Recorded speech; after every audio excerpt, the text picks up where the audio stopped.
आज इस वीडियो में मैं आपको बताने वाली हूँ गवर्नमेंट की एक ऐसी स्कीम जिसमें आप कितना भी लोन ले सकते हो और उस अमाउंट पर 35% की सब्सिडी मिलेगी। यानी आप जितने भी अमाउंट का लोन ले रहे हो उसमें से 35% गवर्नमेंट माफ कर देगी, आपको वो पे करने की जरूरत ही नहीं है। अगर आप अपने बिजनेस के लिए लोन लेना चाहते हो तो ये स्कीम आपके लिए बेस्ट है। तो इस वीडियो को पूरा जरूर देख लेना कि कैसे आप इस स्कीम के अंडर लोन ले सकते हो। आगे बढ़ने से पहले अगर आप हमारे चैनल पर न्यू हो तो चैनल को सब्सक्राइब करना, बेल आइकन को प्रेस करना, इस वीडियो को सभी के साथ शेयर करना बिल्कुल भी मत भूलना। तो अब अगर सबसे पहले बात की जाए कि मैं किस स्कीम की बात कर रही हूं तो वो है PMFME स्कीम, जिसके अंडर आप अपने लिए एक फूड बिजनेस ओपन कर सकते हो। लेकिन यस, आपको ध्यान में रखना होगा कि आप कोई भी रिटेलर यानी कि रीसेलिंग वाला बिजनेस और साथ में ट्रेडिंग वाला बिजनेस नहीं ओपन कर सकते हो। यहाँ पर आपको फूड मैन्युफैक्चरिंग ही स्टार्ट करनी होगी।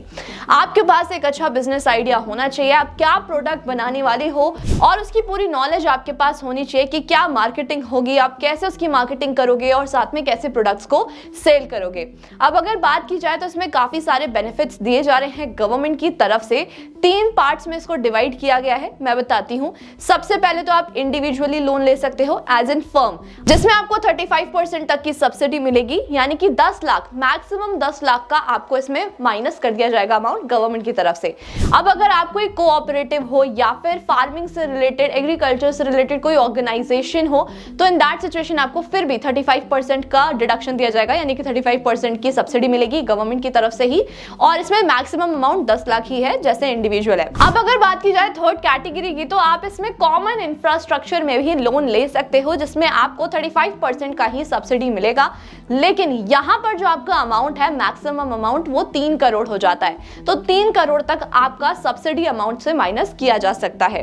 अब इसमें क्या क्या एलिजिबिलिटी है? सबसे पहले तो आपकी एज 18+ होनी चाहिए और साथ में एटलीस्ट आप 8th पास होने चाहिए, तभी आप इस लोन के लिए अप्लाई कर सकते हो। अब आप लोगों में से बहुत से लोग ऐसे होंगे जो डाउट में होंगे कि यार हम गवर्नमेंट स्कीम्स में अप्लाई तो कर देते हैं लेकिन उनका लोन अप्रूव होना थोड़ा सा डिफिकल्ट हो जाता है। तो अगर आप चाहो तो आप पोर्टल पर जाकर इसकी डिटेल्स भी चेक कर सकते हो कि अब तक कितनी एप्लीकेशन सबमिट की गई हैं और कितनी एप्लीकेशन अभी तक अप्रूव की गई हैं। अगर एप्लीकेशंस की बात की जाए तो लगभग 2,44,344 एप्लीकेशंस दी गई, जिसमें से लगभग 86,483 लोन सैंक्शन किए गए और लगभग 66,648 लोगों को लोन डिसबर्स किया गया। अब यहाँ पर देखा जाए कि जो अमाउंट आपका प्रोजेक्ट अमाउंट है, उस प्रोजेक्ट अमाउंट का कितना % लोन आपको दिया जाएगा। इस स्कीम के अंडर आपका जितना भी प्रोजेक्ट अमाउंट है उसका 90% अमाउंट आपको दिया जाएगा। फॉर एग्जाम्पल, अगर आपने 25 लाख का लोन लिया है तो इन दैट सिचुएशन 22.5 लाख आपको एज एन दिए जाएंगे लोन और उसमें से लगभग 8.5 लाख रुपए आपका सब्सिडी में माइनस हो जाएगा। तो इस तरीके से ये पूरा प्रोसेस काम करता है। अब जब आप इसके लिए अप्लाई करोगे तो आपको कुछ प्रोसीजर्स ध्यान रखने होंगे। अब सबसे पहले तो इसमें एप्लीकेशन देना बहुत ही ज्यादा आसान होता है। आप ऑनलाइन जाकर एक फॉर्म फिल कर सकते हो जिसमें आपको अपनी बेसिक डिटेल्स एंटर करनी होती हैं। साथ में उसमें आपको एक और चीज सेलेक्ट करनी होती है कि आप इंडिविजुअली लोन लेना चाहते हो, यानी कि अपना न्यू प्रोजेक्ट ओपन करना चाहते हो। और साथ में आपको ये भी बताना होता है कि आपकी प्री एग्जिस्टिंग फर्म तो नहीं है। एक फैमिली में से सिर्फ एक ही पर्सन इस लोन के लिए अप्लाई कर सकता है। अब आप इस लोन को तब भी ले सकते हो जब आप अपने बिजनेस को आगे बढ़ाना चाहते हो। आपके पास ऑलरेडी एक एग्जिस्टिंग बिजनेस है, अब आपको उसको आगे बढ़ाने के लिए कैपिटल रिक्वायर्ड है, तो भी आप इस लोन के लिए अप्लाई कर सकते हो। अब जब आप इस लोन के लिए अप्लाई करोगे तो आपको कुछ डॉक्यूमेंट सबमिट करने होंगे। सबसे पहले आता है आधार कार्ड, उसके बाद है आपका जो बैंक स्टेटमेंट है लास्ट 6 मंथ्स का, वो रेंट एग्रीमेंट, अगर आप जो अपना मैन्युफैक्चरिंग सिस्टम या फिर जो भी बिजनेस ओपन करने वाले हो वो जगह अगर आपने रेंट पे ली है तो उसका रेंट एग्रीमेंट, और आपको साथ में इलेक्ट्रिसिटी बिल भी शो करना होता है। अगर आपकी खुद की जमीन है तो इन दैट सिचुएशन आप इलेक्ट्रिसिटी बिल दे सकते हो।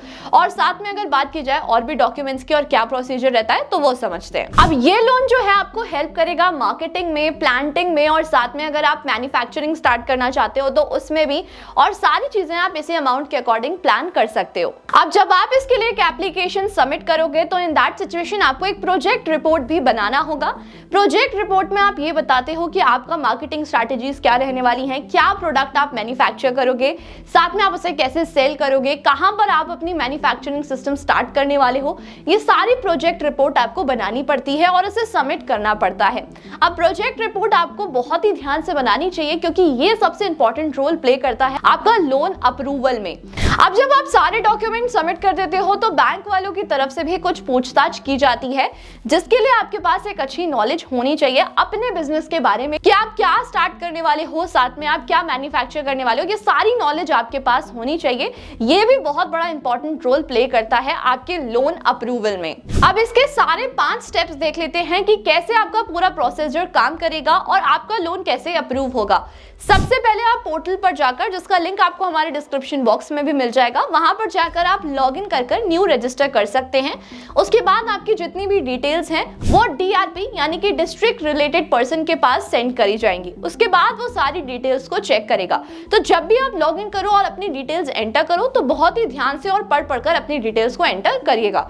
अब इसके बाद जो डीआरपी होते हैं वो भी कुछ आपसे क्वेश्चंस करेंगे। साथ में हो सकता है कि जहां पर आप अपना बिजनेस स्टार्ट करने वाले हो वो वहां पर विजिट भी करें। तो आपको अपनी सारी डिटेल्स बहुत ही अच्छे से देनी होंगी ताकि आपका ये वाला लेवल क्लियर हो सके। अब अगर नेक्स्ट स्टेप की बात की जाए तो आपकी जितनी भी डिटेल्स होती हैं या फिर जितना भी प्रोजेक्ट रिपोर्ट होता है वो डीआरपी के थ्रू सेंड किया जाता है डीएलसी को। अब ये डीएलसी क्या है? District level committee. अब आगे यही डिसाइड करते हैं कि आपका जो प्रोजेक्ट है वो सक्सेसफुल हो सकता है या फिर नहीं, और वो ये भी देखते हैं कि आप लोन लेकर एक्चुअली में अपना प्रोजेक्ट स्टार्ट करने वाले हो या फिर नहीं, या फिर सिर्फ भाग जाओगे। तो आपको हमेशा ध्यान रखना है कि जो सेकंड स्टेप है जहां पर डीआरपी आपसे सारी डिटेल्स ले रहे हैं वहां पर आप अच्छे से डिटेल्स दो, क्योंकि अगर डीआरपी आपका स्टेप 2 क्लियर हो जाता है तो इन दैट सिचुएशन स्टेप 3 को वेरीफाई करना बहुत ज्यादा आसान होता है। अब अगर स्टेप 4 की बात की जाए तो वो थोड़ा सा डिफिकल्ट होता है, क्योंकि यहाँ पर आपका जितना भी वेरिफिकेशन होता है वो बैंक के थ्रू किया जाता है। बैंक भी सारी चीजें चेक करती है और उसके बाद लास्ट स्टेप होता है जब आपका लोन डिस्बर्स कर दिया जाता है। लेकिन यहाँ पर आपको लग रहा होगा कि सब्सिडी स्टार्टिंग में ही मिल जाती है। नहीं, जब तक आप अपना लोन 3 साल तक डिसिप्लिन में पे नहीं करते हो तब तक आपका जो सब्सिडी अमाउंट है वो आपको नहीं दिया जाता है और माइनस भी नहीं किया जाता है।